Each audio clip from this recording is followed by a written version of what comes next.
मंत्रा को देखा मंत्रा ने कि अयोध्या सज रही है, उसको आग लग गई। कैकेयी मानो कि इस घटना को भूल गई हो कि राम ने रात में क्या कहा। मंत्रा ने कहा, महारानी जी आप शांत से बैठे हुए, आपको कुछ मालूम है क्या हो रहा है? बोले क्या हो रहा है? कहा तुम्हारे साथ में छल और कपट हो रहा है। बोले कैसी बातें करती?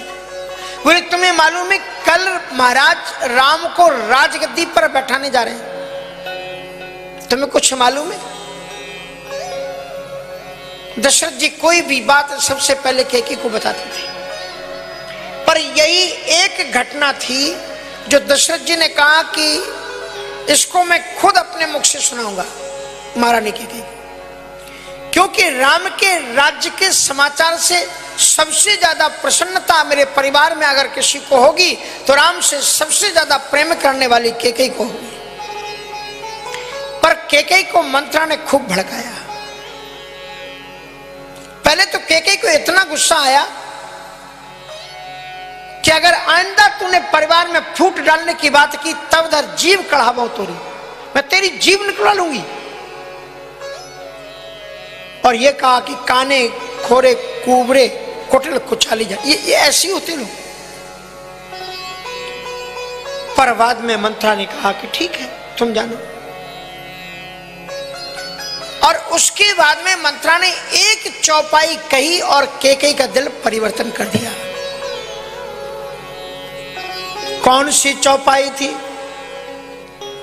कैकेयी ने मंत्रा से कहा कि मैं राम को अच्छी तरह से जानती हूं कि राम आप मां से भी ज्यादा मुझे प्रेम करते हैं। तो मंत्रा ने कहा तुम्हें कैसे पता लगा कि राम तुमसे प्रेम करते हैं? कामों पर करही स्नेहो विशेखी, राम मुझसे ज्यादा प्रेम करते हैं, विशेष प्रेम करते हैं। कैसे? बोले मैं कर प्रीति परीक्षा देखी, मैंने राम के प्रेम की परीक्षा करके देखा है। मंत्रा ने उसी समय प्रसन्नता से भर उठी, कहा इसने एक बार कभी न कभी डाउट किया होगा तभी तो परीक्षा ली होगी। इसका मतलब इसको कभी संदेह हो चुका है, बस उसी संदेह को मैं भड़का दूं। और एक बात का ध्यान रखना कि कौन कुसंगति पाए न साई और राहे न नीचे मते चतुराई। कुसंगत में पड़ करके अच्छे अच्छे लोगों की बुद्धि भ्रष्ट हो जाती है। एक रामलीला मंडली का मैनेजर था, उसे एक दिन रामलीला में धनुष यज्ञ के अवसर पर एक ऐसे किशोरावस्था के बालक की आवश्यकता थी जो राम का अभिनय कर सके।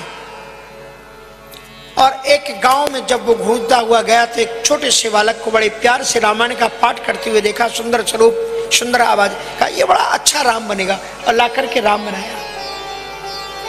राम बनकर के पाठ किया उसने, इतना गजब का पाठ किया कि जितने देखने वाले थे उनको लगा साक्षात राम उतर आए। और 20 years later 20 वर्ष बाद उसी मंडली के मैनेजर को एक ऐसे नौजवान की जरूरत थी जो रावण का पाठ कर सके। और रावण का भी पाठ ऐरा गहरा नत्थु खेड़ा थोड़ी कर सकते। एक बात और याद आ गई, बात में बात बता दे। वो बात यह है कि एक रामलीला मंडली का मैनेजर चला रावण खोजने के लिए कि अच्छा कोई रावण मिल जाए जो अच्छा पाठ करे। सो एक धन्नूराम हलवाई थे, दूध तो पीते थे, हट्टे कट्टे मोटे और बड़ी बड़ी भुजाएं और मूछों पर वो खर्राटेदार ताव। उनका बाप रे बाप, ये अगर रावण बन जाए क्या गजब का पाठ करेगा, क्या शोभा पाएगा। कहा भैया एक दिन के लिए बस दशहरा को रावण बनोगे?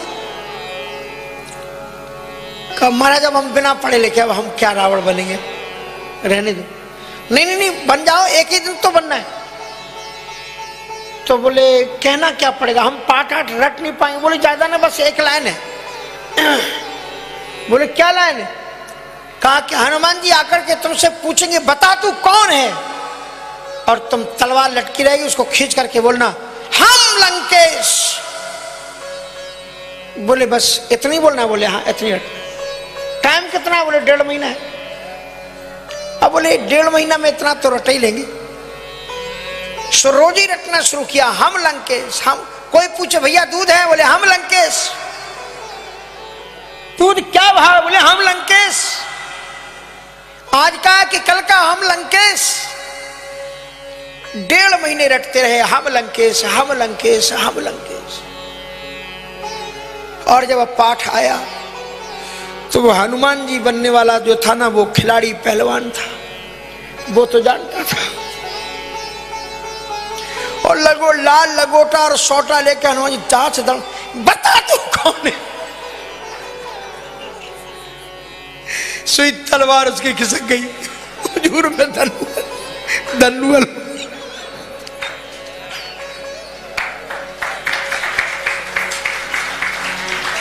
तो सब लोग रावण भी नहीं बन सकते। ऐसा वैसा थोड़ी जब राम के सामने टक्कर अट्टहास कर रहा है, बोलो। और ये जान करके ये दुनिया का मालिक है जो मेरे सामने खड़ा है। रावण को मालूम था कि दुनिया का मालिक है, और फिर भी पाठ कर रहा है। कम साहस था उसका राम के सामने ऐसा पाठ करना। इसलिए उस रावण ने वो मंडली का मैनेजर खोजने निकला कि एक लड़का ऐसा मिल जाए जो रावण का पाठ करे। और एक मैं खाने में पहुंचा तो मदिरालय की दुकान के सामने लाइन में एक नौजवान खड़ा हुआ था, लाल रोंगटे, लाल आंखें, भयानक शरीर। बाप रे बाप, ये तो प्रत्यक्ष रावण। अगर कहीं ये रावण बन जाए तो कितना गजब का रहेगा। साहब उस लड़के को मना लिया, वो रावण आ गया और रावण बना। और इतना सुंदर उसने पाठ किया, इतना सुंदर पाठ किया कि लोगों को लगा कि शायद त्रेता का रावण हमारे सामने है। मंडली का मैनेजर खुश हुआ। ध्यान से सुनना इस बात को। मंडली का मैनेजर खुश हुआ, कहा कि भैया तुमने रावण का बड़ा गजब का पाठ किया, आओ तुम्हें हम इनाम देते हैं। और जब इनाम देने लगे तो उस नौजवान ने कहा कि भाई साहब क्षमा कीजिए, इनाम मुझे नहीं चाहिए। बोले क्यों? कहा मैं एक बार इनाम ले चुका हूं। बोले मैंने तो तुम्हें पहचाना नहीं। कहा सर याद कीजिए, 20 वर्ष पहले आपने इसी शरीर में राम को तलाशा था। समय और समाज की विडंबना देखिए कि जिस चेहरे में आपने 20 वर्ष पहले राम को देखा था, आज मुझे धिक्कार है कि मैं उसी मंच पर रावण बनकर के खड़ा हुआ। ये कहानी आपको प्रेरणा देती है। ध्यान बनाए रखना कि कहीं आपकी इच्छा में राम बनने वाला आपका बेटा कहीं कुसंगति में पड़ करके रावण ना बन जाए। ये आपको ध्यान रखना। रामचरितमानस पढ़ते तो राम तुम्हें भी बनना होगा। चलो राम के पद चिन्हों पर अब इतिहास बदलना होगा। कौन कुसंगति पाए न साई। एक विदेशी लेखक ने लिखा कि दुनिया का सबसे विशिष्ट कोई एपिक, कोई ग्रंथ, कोई काव्य, कोई नाटक है तो रामायण है। रामायण से बढ़कर के कोई दुनिया में काव्य नहीं। विदेशी ने लिखा है। और रामायण में मुझे सबसे ज्यादा महत्वपूर्ण एक पात्र मिला, वो मंत्रा। अगर मंत्रा मिल जाए तो मैं उसके चरणों की धूल सिर पर लगा लूं। मैं पढ़ रहा था उस उपन्यास को, मैंने कहा यार इतने पात्र, इसको कोई पात्र मंत्र ही मिली। आगे पढ़ा मैंने, उसने विश्लेषण किया कि मुझे मंत्रा क्यों गजब की लगी। बोले दशरथ का, ध्यान से सुनना माताओं, दशरथ का इतना सुगठित परिवार, किसी की 2 पत्नियां हो तो पता लग जाता है, लेकिन इनकी 3 महारानियां एक महल में रह रही हैं। कभी भी आवाज किसी ने नहीं सुनी, परिवार को किसी ने बिखेरा नहीं। इस मंत्रा ने एक रात में परिवार बिखेर दिया, टुकड़े टुकड़े कर दिए उसने। और उसने वेद शास्त्र में पीएचडी की हुई थी। फूट डालो। आप कहेंगे महाराज ये शब्द कहां से आ गया? उसको इतना ज्ञान था जितने आज के किसी कथावाचक को, मुझे भी नहीं है, नहीं तो मैं दूसरों को कहूं, किसी भी कथावाचक को उतना ज्ञान नहीं। उसने एक रात में समय के अंदर में 100 सौतों की कहानियां सुनाई, हमको नहीं मालूम। हम कोशिश करेंगे तो 10-12 सुना सकते हैं। और तुलसीदास जी लिखते हैं कि मंत्रा ने रात में कैकेयी को कैसी कथा सत शब्द की, शतमानी 100 सौतों की कथा सुनाई, और हर एक कथा के बाद में एक लाइन कि जय भी दिवाड़ विरोध। आज तक किसी सौत ने किसी सौत का कल्याण नहीं किया, तो कौशल्या तुम्हारा हित कैसे कर देगी। रात भर उसने पीएचडी की, हर एक कहानी के बाद में कद्रू बनता है देन देख तुम्हें कौशला नहीं। कितनी कितनी कहानियां उसने सुनाई, और एक चौपाई कही और कैकेयी बदल गई। कौन सी चौपाई? कि भानु कमल कुल पोषण हारा, बिनु जल जारे करे सोई छारा। भानु कमल कुल पोषण हारा, बिनु जल जारे करे सोई छारा। भानु कमल कुल पोषण हारा, बिनु जल जारे करे सोई छारा। भानु कमल कुल पोषण हारा, बिनु जल जारे करे सोई छारा। रहे प्रथम अब ते दिन बीते, रहे प्रथम अब ते दिन बीते। समय फिरे रिपु होए प्रीति, ओ समय फिरे रिपु होए प्रीति। कच्ची समझ में आई है जा चौपाई में का कही इनने? मंत्रा ने कहा कि भानु कमल कुल पोषण हरा। जो सूर्य को देख करके कमल विकसित हो जाता है, सुना है कि सूर्य उगता है और कमल खिल जाता है। एक तो यूपी है कि एमपी इधर, तो आपने वो कविता पढ़ी सुनी है, उठो लाल अब आंखें खोलो, जो हमारे यूपी में पढ़ाई जाती थी, पहली या दूसरी में थी। उठो लाल अब आंखें खोलो, पानी इधर भी पढ़ा था, किस क्लास में पढ़ा था? यहां भी पढ़ाते हैं। उठो लाल अब आंखें खोलो, पानी लाई हूं, बीती रात कमल दल फूले, उनके ऊपर भौरे झूले, चिड़ियां चहक उठी पेड़ों पर। ऐसी करी आपने पढ़ाई?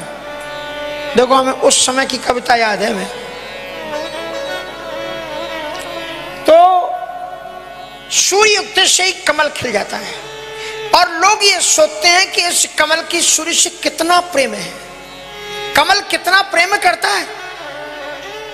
लेकिन वो कमल तभी तक प्रेम करता है जब तक जिस तालाब में वो कमल खिला हुआ है ना, वो लोग सोचते हैं ये कमल को देख रहा है, सूर्य कमल को नहीं देखता। कमल को देखने के बहाने उस तालाब का पानी पीता है,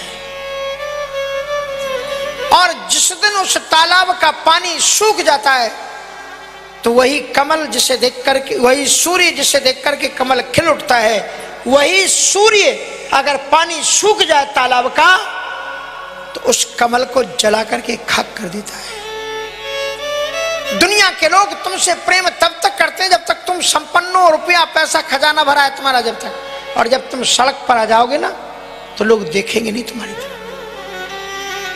महारानी कैकेयी, ये जो दशरथ और ये कौशल्या, ये जो राम तुमको बार बार पांव लगी करते हैं ना, इसलिए क्योंकि you have the right, whoever you will want that person can be only king, not other person। तुम जिससे चाहोगी वही राजा बनेगा, ये अधिकार तुम्हारे पास वरदानों का है। 2 ही वरदान भूप संताती, और ये राम को मालूम है। कौशल्या बहुत चतुर है, चतुर गंभीर राम महतारी, काज पाए निज बात समारी। समझो उसकी चतुराई को। बच्चे को सिखा रखा है कि रोज जाकर के कैकेयी के चरण वंदन किया करो, वही राजा बनाएगी। और जिस दिन तुम्हारे हाथ से राज्य की सत्ता का अधिकार ट्रांसफर हुआ, राम जो ही राजा बने, फिर देख लेना कौशल्या को, और फिर देख लेना राम को, मालूम है तुम्हारे साथ फिर क्या व्यवहार होगा। भरत बंदी गृह से ही है, राम लखन के नेओ, तुम्हारे बेटे भरत को जेल में डाल दिया जाएगा। कितनी चतुर, शत्रुघ्न का नाम नहीं लिया, भरत बंदी गृह, क्योंकि बोले शत्रुघ्न का कुछ नहीं होगा, क्योंकि शत्रुघ्न की माँ तो पहले ही पॉलिटिक्स बाज, उसने एक बेटे को इधर लगा दिया, एक बेटे को उधर को, वो लक्ष्मण खींच लेगा उसको, उसका कुछ नहीं होगा। तुम्हारा बेटा अकेला जेल में होगा, वहां शत्रुघ्न भी उसके साथ में नहीं होगा, जो अभी पीछे पीछे लगा घूमता है ना, वो भी नहीं रहेगा साथ में। भरत बंदी गृह सही है, राम लखन के नेओ, 5 उंगलियां घी में रहेंगी उनकी। और तुम अगर राजमहलों में रह करके झाड़ू पोछा का काम करोगी तो रह पाओगी, नहीं तो तुम्हें बाहर का रास्ता दिखा दिया जाएगा। के रो करके कहने लगी, जियत मैं करो शब्द से कहीं मैं मर जाऊं, लेकिन शौच की सेवा नहीं कर सकती जिंदगी में। अब मैं क्या करूं? का 2 वरदान मांग लो। और जरा देखो ध्यान से, मंत्रा ने कहीं नहीं कहा है कि कैसे कि 14 वर्ष का वनवास मांगो, कहीं कहा है क्या? देख लो रामायण पढ़ो।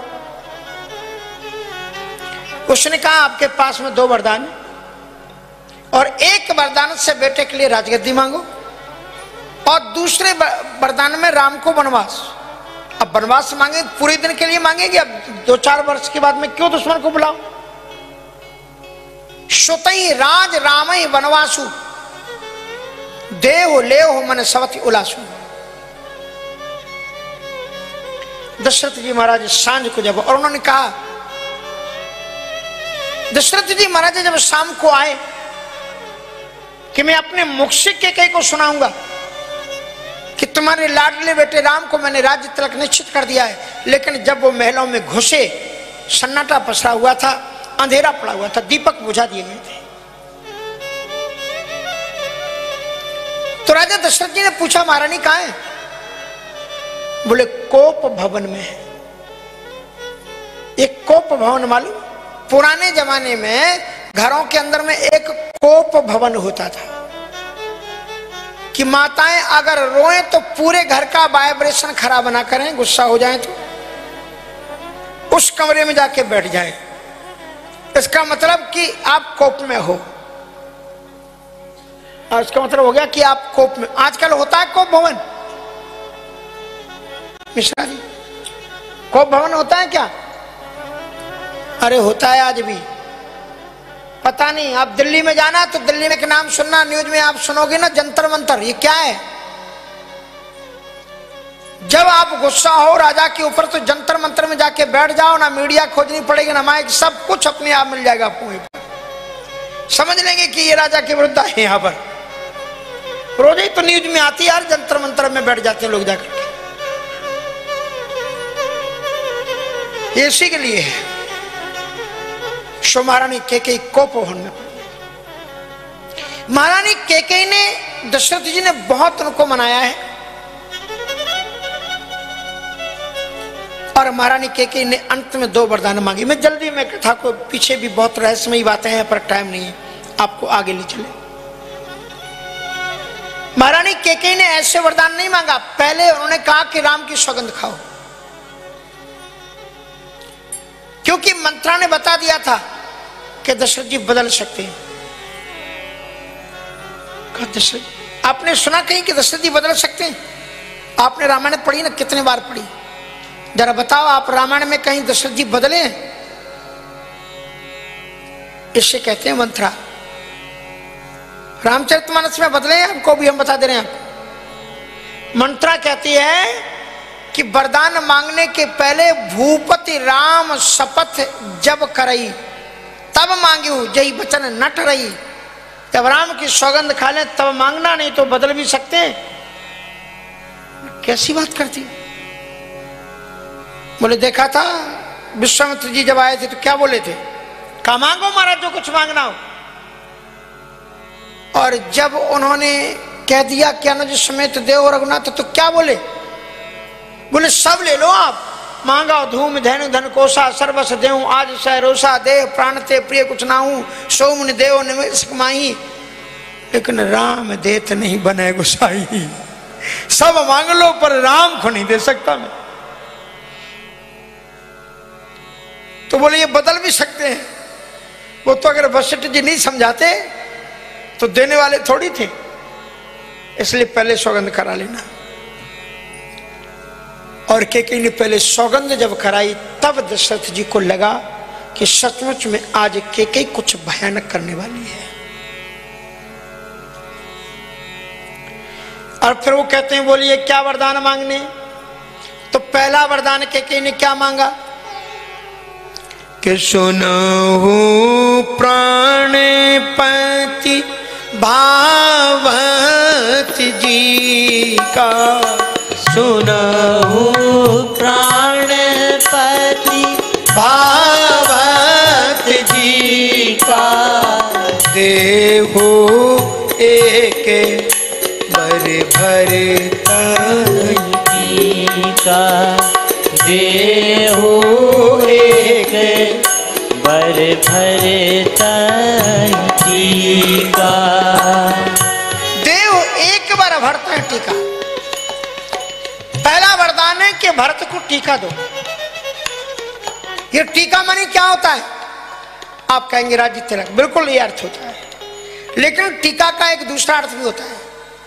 अगर आपका बेटा गलत कर्म कर दे तो आप बेटे पर उलाहना देते हैं, जब आप कसते हैं तो क्या कहते हैं? बेटा तूने एक कर्म करके मेरे मत्थे पर जन्म जन्म भर के लिए कलंक का क्या किया?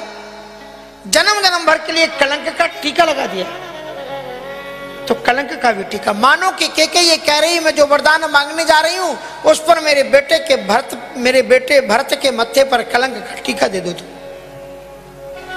हाँ दूसर वर मांगहु कर जोरी, सुनहु प्राणपति बिनती मोरी, तापस वेश विशेष उदासी, और 14 बरस राम वनवास।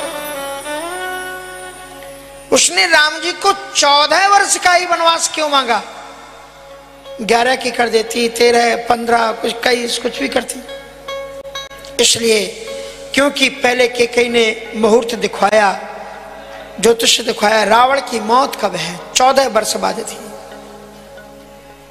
और रामायण को पढ़ना कि जो ही रावण का वध होता है विभीषण राम जी से प्रार्थना करता है कि प्रभु जी कुछ दिन आप विश्राम लंका में कर लो।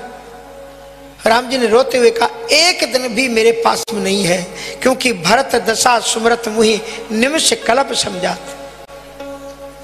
एक भी दिन नहीं है राम जी के पास। बिल्कुल करेक्ट 90 तोले दिन थे कि रावण मरे, रास्ते में 20 दिन आने में, बस 10 दिन आने में, 10 दिन राज की तैयारी में, 20 दिन बाद दशहरा आ जाता है,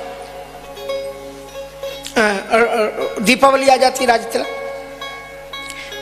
20 दिन पहले दशहरा और उसके 20 दिन बाद रावण मरा, उसके बाद में 20 दिन बाद राम जी की राजगद्दी की पूरी तैयारी। 10 दिन राज्य काज सजाने में तो तैयारी लगी है ना, टाइम।